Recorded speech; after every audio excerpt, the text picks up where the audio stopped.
Lifting opponents and grinning broadly for the camera was actually hurting. Though the world mysteries and hidden realities surround the life story of the most renowned figure in professional wrestling, a new, deeper, and more disturbing story about the renowned giant Andrei Rousimov has surfaced, adding to the horrifying facts of what happened during his last hours in that Paris hotel room on January 27, 1993. They never tell you this story, therefore you've probably never heard it before. Secrets that contradict his public persona lie dormant within the guy who ruled arenas and captivated audiences everywhere he went. New information that casts doubt on long-held beliefs regarding a legendary figure in wrestling. But in an exciting Joe Rogan Experience episode, a former wrestling colleague finally speaks out after decades of silence and reveals some shocking facts. When the cameras rolled, what was the actual man really up against? Get ready for a paradigm shift in how you view this cherished figure. Final stillness in the French capital.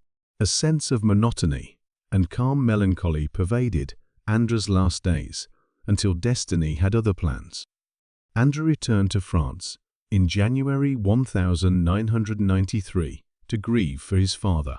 The wrestler, who stands at 7 feet 4 and weighs 520 pounds, spent time with his heartbroken family during his father's funeral on the outskirts of Paris.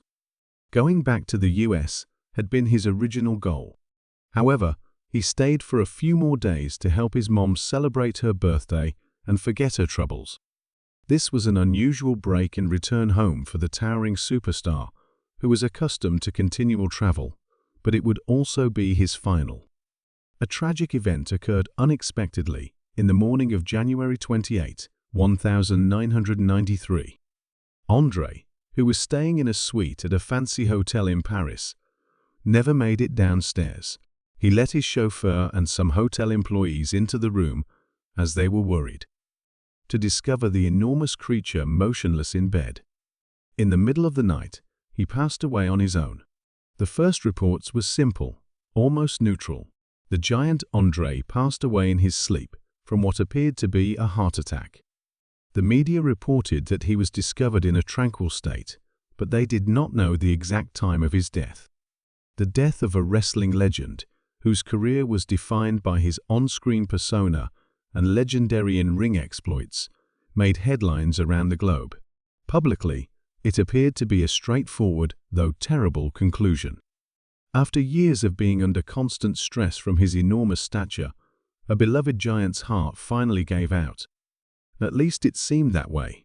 The short news accounts failed to capture the unsettling air of secrecy that pervaded Andrei's inner circle. After decades of brutal fights and intense public observation, this man finally managed to escape in silence to an empty hotel room. No one was there to see his dying moments, and he did not have a state funeral. There were some who doubted that Andrei had been concealing serious health problems, or that his death was really a gentle exit. According to the official report, his huge stature was caused by congestive heart failure that was worsened by acromegaly. But in the days following his passing, friends murmured that Andrei had deeper troubles than anybody had realized. While France and the wrestling community were in mourning, a hidden story was being buried. French funeral directors had a hard time handling Andrei's massive corpse. No crematorium in Paris could manage a body weighing 500 pounds, so they had to fly him back to the US to be cremated. His longtime competitor and friend Hulk Hogan broke down in tears while paying tribute to the gentle giant during the eulogy he delivered at Andrei's burial service in the United States. But the media ignored the unsaid ailments, the hints of suffering that Kane Andrei had relied on in his recent appearances, and the fact that he laughed about his condition but never showed his actual misery. Those who knew Andrei reflected on his struggles as they joined fans in celebrating his life. There was much more to come than the placid conclusion in Paris. In order to get the whole picture, we need to travel across time to witness the ups and downs of Andrei's incredible existence.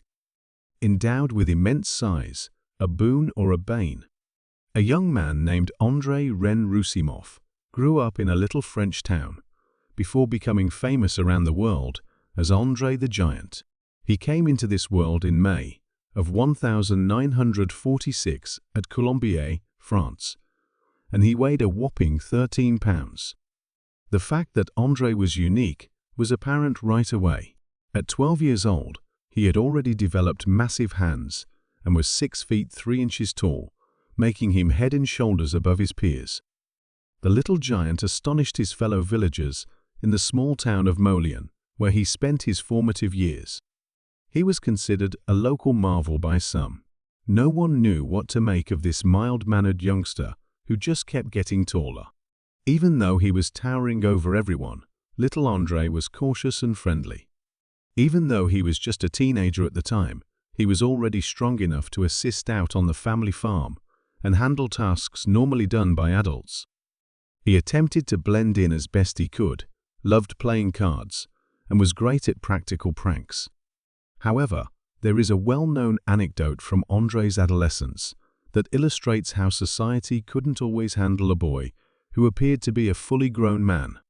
He had to walk the 2 kilometers to school every day because the village didn't have a school bus. André and other neighborhood youngsters would occasionally get rides in Samuel Beckett's pickup truck, which was owned by a neighbor. People continue to romanticize this friendship decades after it happened.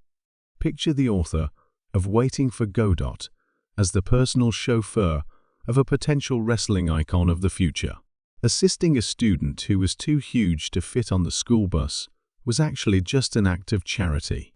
Even yet, it demonstrates how André's stature impacted his life, even as a young boy. André's ailment, acromegaly, frequently referred to as gigantism when it manifests in youth, had a name by the time he was in his late teens. An extremely unusual hormonal condition characterized by an overproduction of growth hormone by the pituitary gland. Bones continue to expand at an excessive rate.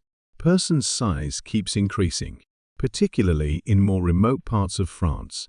This illness went unrecognized in the 1950 ES and 1960 S. Despite his towering stature, André's age was only a loving son to his parents, a Bulgarian father and an average-height Polish mother. Although others did, they never viewed him as strange or terrifying. André's age was gawked at by his classmates. Individuals in the street were pointing. His gigantism had made him the target of curious glances and whispers when he was a kid, since his hands, feet, and head were abnormally enormous. He might have been resentful as a result, but André eventually figured out how to ignore it. He quickly got over the constant staring and continued living his life. One can only imagine the emotional burden young André carried, was the latter comment of a friend regarding those formative years. His size brought both blessings and curses. He was, without a doubt, very powerful. Even though he couldn't fit in a standard school desk, he could lift grown men by the time he was 14 years old. He was one of a kind, sure, but he also knew what it felt like to be alone. Even as a little boy, André had a feeling that his giant size would be there for him through thick and thin. Would he ever be content with a mundane existence? He probably thought it in his lonely moments. As he departed from the community, driven by a greater purpose than over